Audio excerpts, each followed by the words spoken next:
আশা ভরসা নিয়ে 5ই আগস্টের পরিবর্তনের পরে ফ্যাসিস্ট হাসিনা দেশ থেকে পালিয়ে ভারতে আশ্রয় নেওয়ার পরে আমাদের দেশের অবস্থার পরিবর্তন হবে।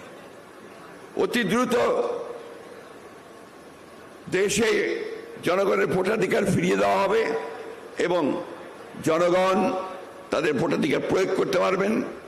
প্রয়োগ করে তারা তাদের প্রতিনিধি নির্বাচিত করতে পারবেন এবং গণতন্ত্রকে তার অভিষ্ট লক্ষ্যে পৌঁছানোর চেষ্টা করবেন। গণতন্ত্রের চর্চা হবে। কিন্তু আমরা দুঃখের সঙ্গে দেখছি এখনো যে এখন পর্যন্ত সেই লক্ষ্যে আমরা সুস্পষ্ট বাংলাদেশে যাদের জন্ম হয়েছিল তাদের নামগুলোকে বাদ দিয়ে এখন কোনো কোনো বিশ্ববিদ্যালয়ে প্রতিষ্ঠানগুলোর নামকরণ করার চেষ্টা করছে।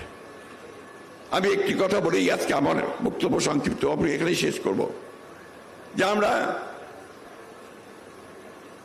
ফ্যাসিবাদকে তাড়িয়েছি, শেখ হাসিনাকে তাড়িয়েছি।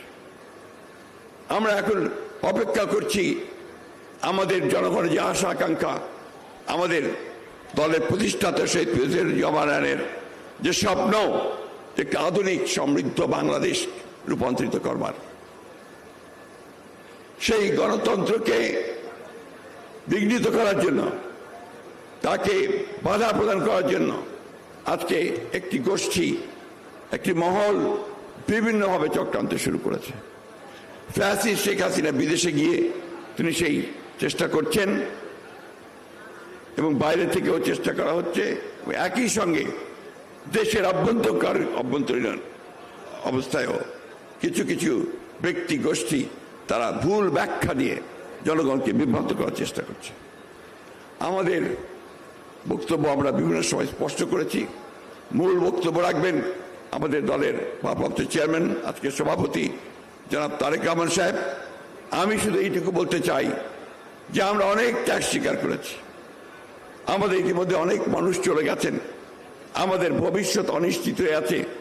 আমাদের অনেক যুবক ছেলেরা তারা চাকরি পায়নি, আমাদের অনেক নেতা কর্মী তারা পালিয়ে ঢাকায় এসে রিক্সা পর্যন্ত চালিয়েছেন।